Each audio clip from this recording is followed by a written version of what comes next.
tes propres enfants. Prie aussi pour les enfants d'autrui. Quand tu vois quelqu'un traverse des temps difficiles, prends son problème comme ton problème. Tu verras ce que Dieu fera. Amen. Amen. Amen. Amen. Celui qui a les oreilles, il doit écouter ce que l'Esprit parle à l'église. Amen. Amen. Amen. Amen. Je vais maintenant entrer dans mon message. Je prêcherai pendant quelques minutes et on va. La gloire de Dieu descendra ici. On va clôturer la prière.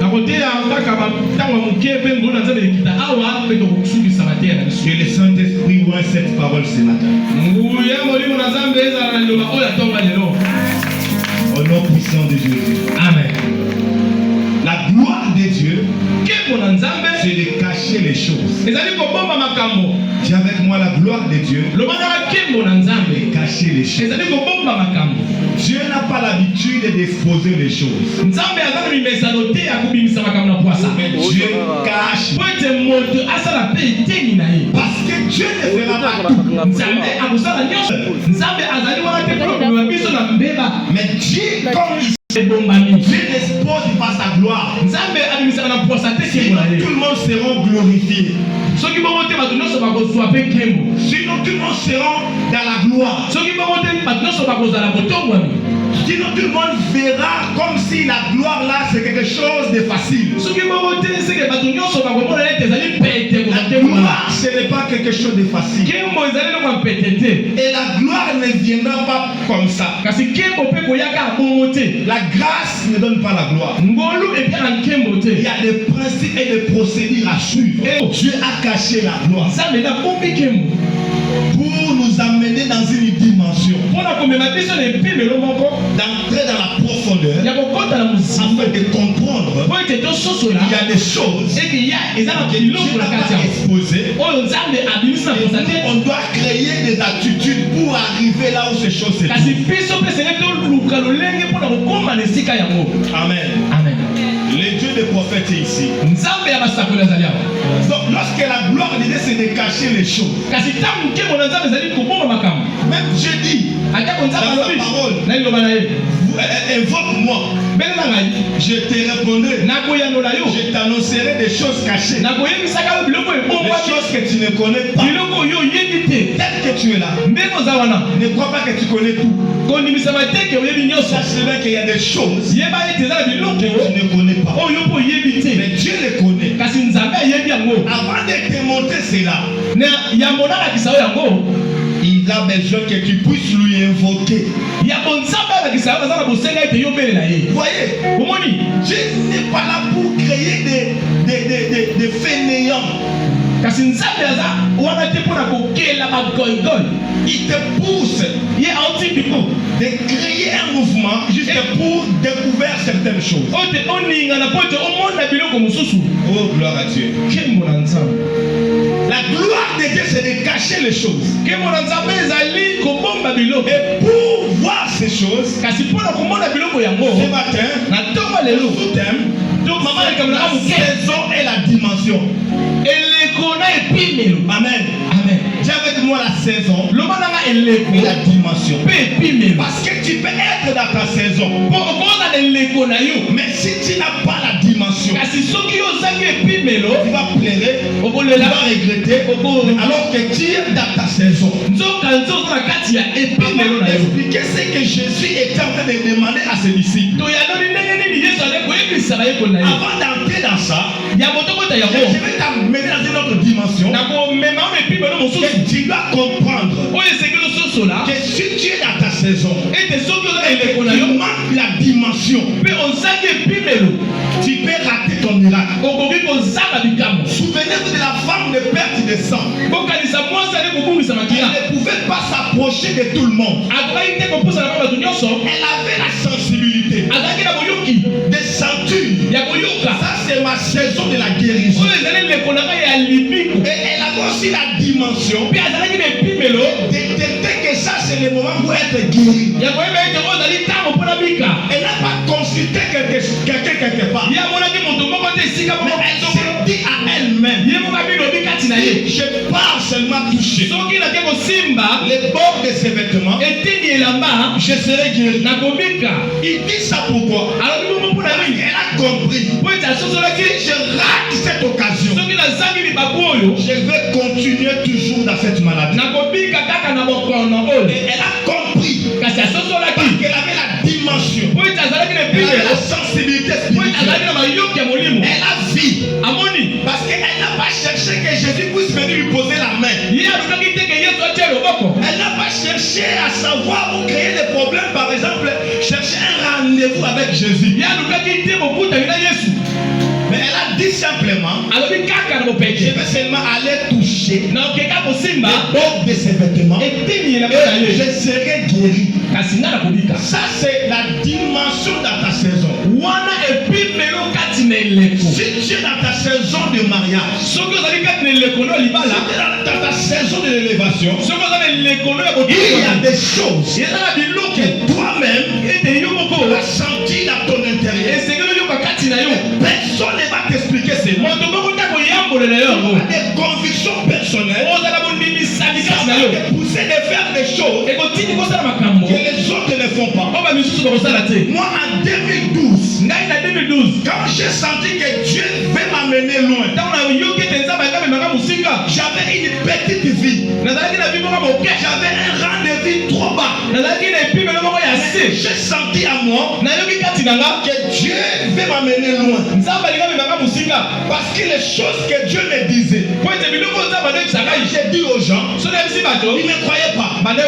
Surtout l'on sait bien que nous étions dans une grande communauté Bethel.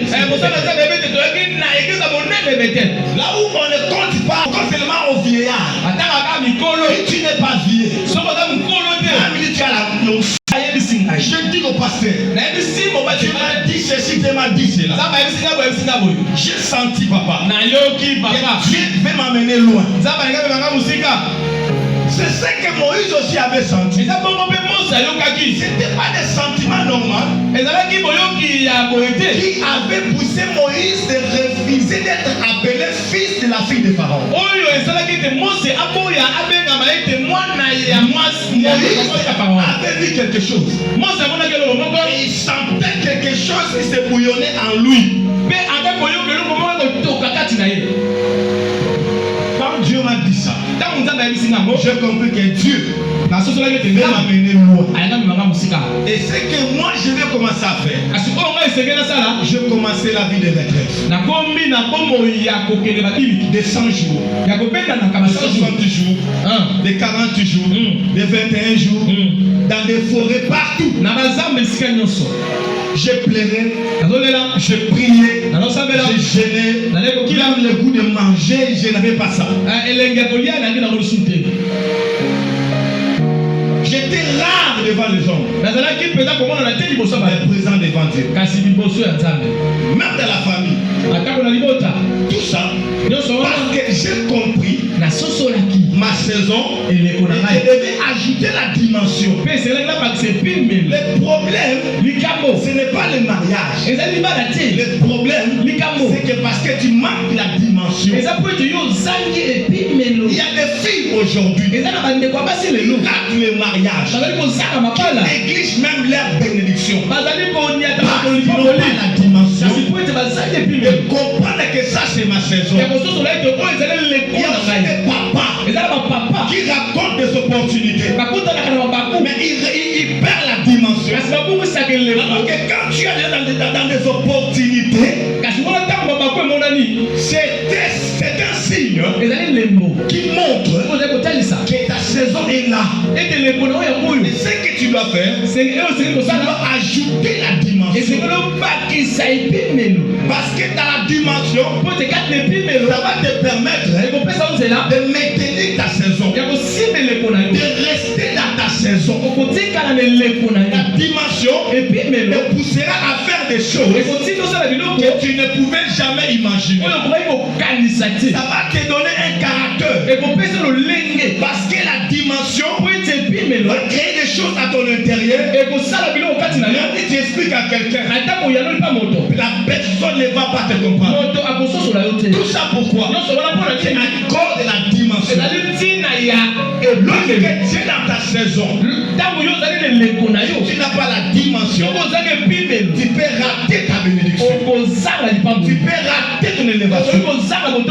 Il y a des portes qui sont déjà dans ta vie. Toi, tu n'as pas la dimension. Parce que la sorcellerie de votre famille te poussera à croire. Dieu fera tout. Dieu accomplira tout. Non, Dieu avait déjà disposé Jésus pour la guérison de cette femme. Il fallait que cette femme puisse comprendre. Je ne vais pas rester ici. Je dois aller vers lui pour toucher les bords de ses vêtements. Et je ne retournerai pas comme j'étais parti. Cette femme avait la dimension dans sa promesse.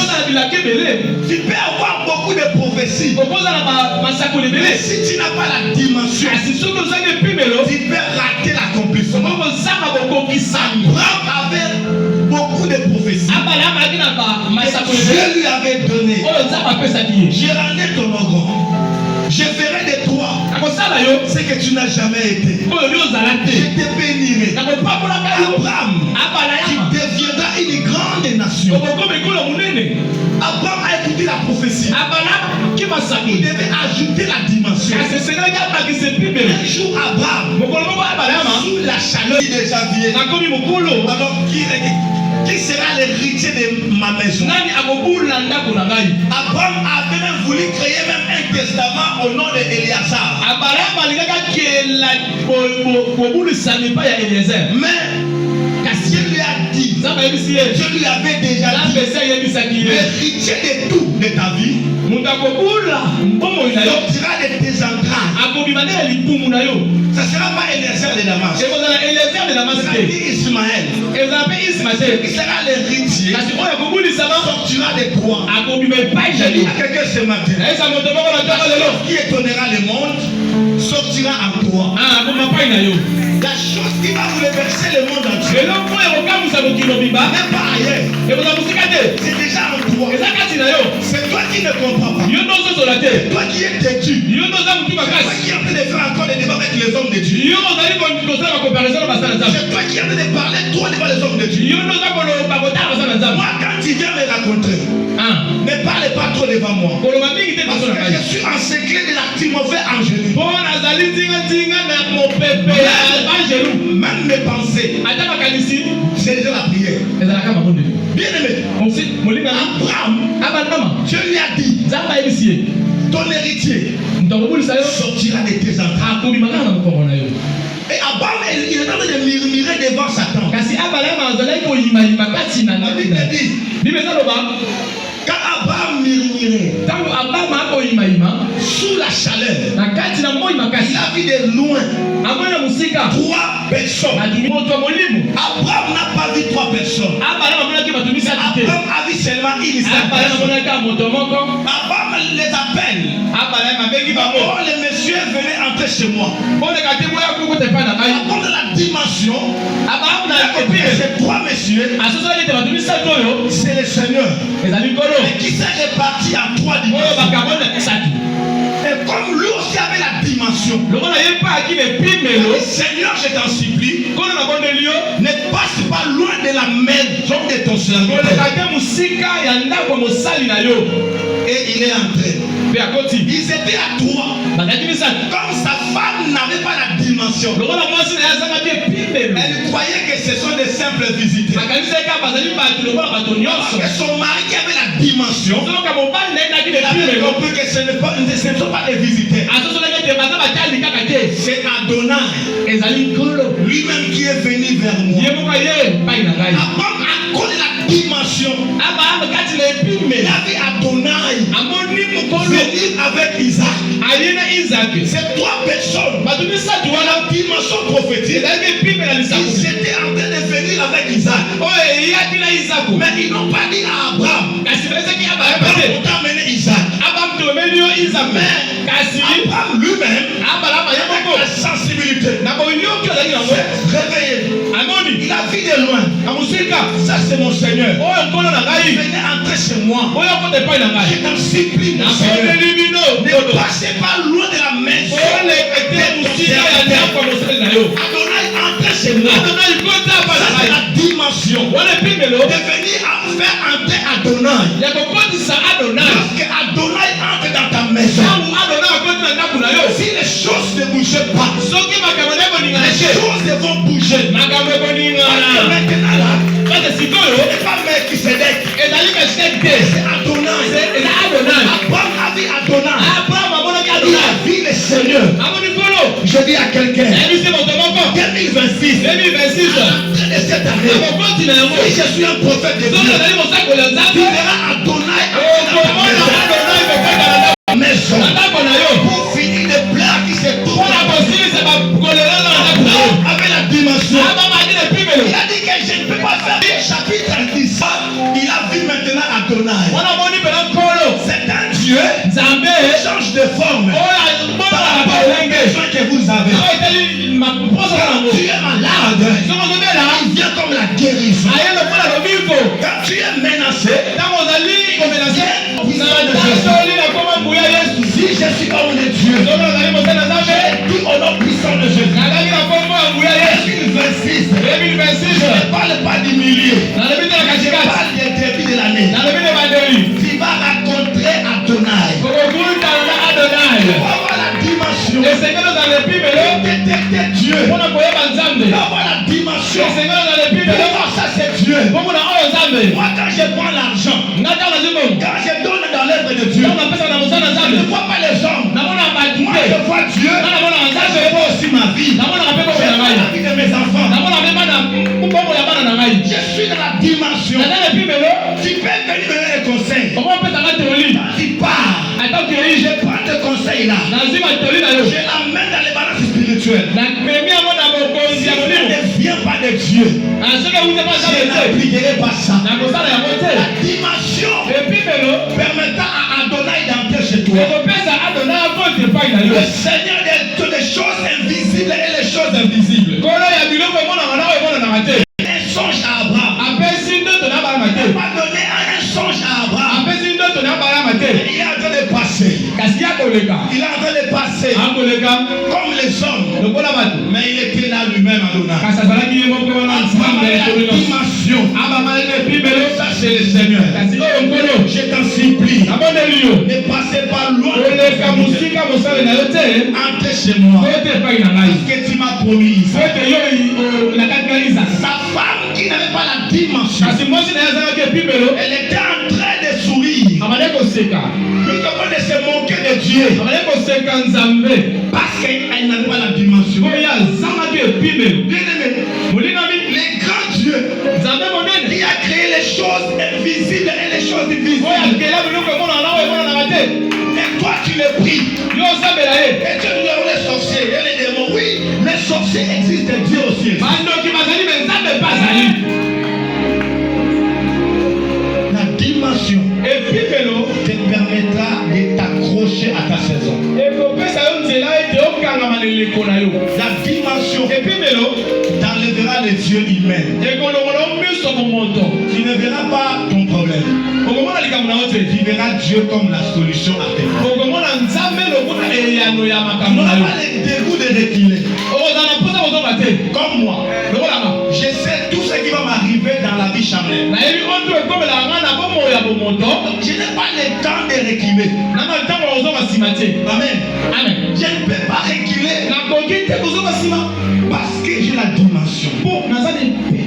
J'ai la dimension. Abraham avait la dimension.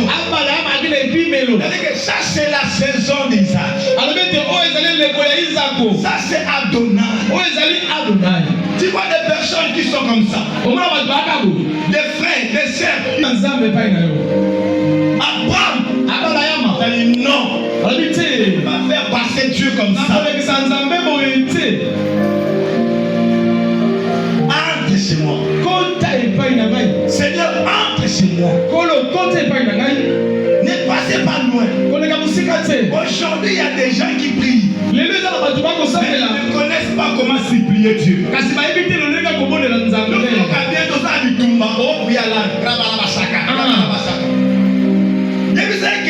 nazobanga nalekisaka ye nazobanga rabasakabaka rabasakakaka non la Bible dit fait connaître à Dieu vos besoins par la prière et par la supplication.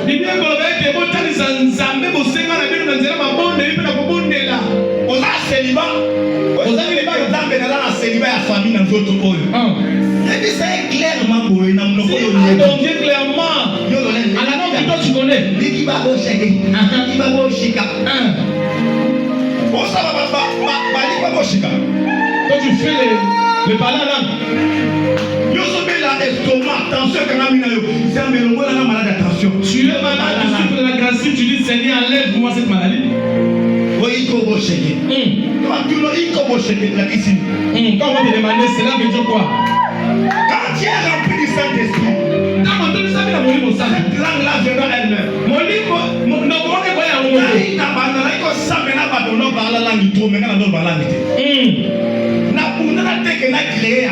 Je vais chercher à créer ma propre langue.